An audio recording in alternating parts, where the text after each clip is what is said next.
तो ईडी और सीबीआई की मिसयूज के बारे में कुछ सवाल उठ रहे थे। मैं हैरान हूं जी कि कोई भी, अगर मान लीजिए रेलवे है, रेलवे में टिकट चेकर का एक पोस्ट है, अब कोई ये कहे कि भाई ये क्यों चेक करता है टिकट, क्या हम बेईमान है क्या? टिकट चेकर का दायित्व है कि टिकट चेक करना चाहिए उसने। वैसे आपने ईडी बनाया क्यों, सीबीआई बनाया क्यों? ये उनका दायित्व है।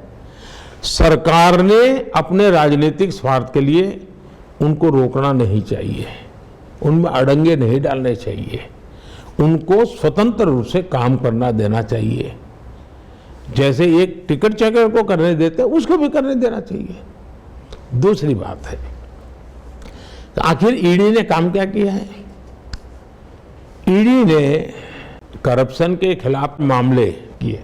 अब हर प्रकार के होते हैं, सरकारी बाबुओं के होते हैं, ड्रग्स माफियाओं के होते हैं, कई प्रकार के होते हैं। इसमें सिर्फ 3% वो लोग हैं जिनका राजनीतिक जीवन है या राजनीति से जुड़े हुए लोग, 3%। 97% वो लोग हैं जो बेईमानी में कहीं न कहीं धरे गए हैं। कई अफसर घर गए हैं, कई अफसर जेलों में पड़े हैं। इसकी कोई चर्चा ही नहीं करता है कि अगर देश में करप्शन के खिलाफ काम करने के लिए एक संस्था को जन्म दिया आपने, वो तो पुरानी सरकारों ने दिया है, हमने नहीं बनाई है। वे अगर काम न करे तो सवाल पूछना चाहिए, काम करे इसलिए सवाल पूछा जाए, ये लॉजिक बैठता नहीं। अच्छा, 3% सिर्फ हैं जिनको अभी तक ईडी पहुंची है, 97% दूसरा है। दूसरी बात है, भ्रष्टाचार से सिर्फ रुपया पैसा का न्याय होता है ऐसा नहीं। मान लीजिए एक ब्रिज है, भ्रष्टाचार के तहत ऐसे ही किसी को कॉन्ट्रैक्ट दे दी गया और ऐसे ही उसने ब्रिज बना दिया और कुछ साल में वो ब्रिज गिर गया। मुझे बताइए कितना भयंकर नुकसान होगा।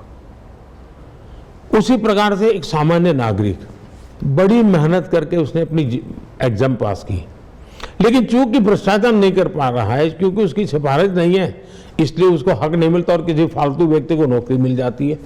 यह असंतोष जो है वो देश में लंबे समय तक नहीं चलता है।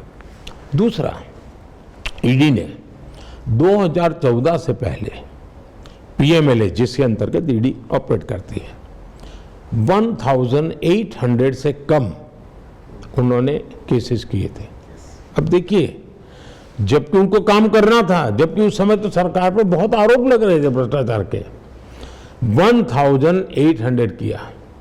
2014 के बाद हमने 10 साल में हमारे यहाँ सरकार खंड में ईडी ने 5000 से ज़्यादा केसेस किए हैं। ये उसकी एफिशिएंसी है, उसकी एक्टिविटी दिखाता है। 2014 से पहले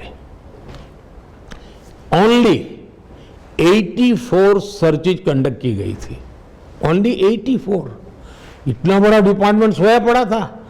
2014 के बाद 7000 सर्चेज हुई है। 84:7%। 2014 के पहले, यानी उनके 10 साल में करीब 5000 करोड़ रुपीस की प्रॉपर्टी अटैच की गई थी। 2014 के बाद 1.25 लाख करोड़ रुपए की प्रॉपर्टी अटैच की गई है। ये देश की संपत्ति है जी। अब मुझे बताइए, ईडी का ट्रैक रिकॉर्ड क्या बताता है? ईडी का ट्रैक रिकॉर्ड बताता है एफिशिएंसी, बड़े स्केल पर एक्टिविटी और स्वतंत्र रूप से। अगर हम देश में करप्शन हटाना चाहते हैं तो आपको जो संस्था जिस काम के लिए बनी है उसको आपने काम करने देना चाहिए। पॉलिटिशियनों ने ऐसी संस्थाओं को अंदर अपनी टांग नहीं अड़ानी चाहिए। और इसलिए भले मैं प्रधानमंत्री हूं, लेकिन मेरा कोई हक नहीं बनता है कि मैं ईडी के काम के अंदर रुकावट डालूं।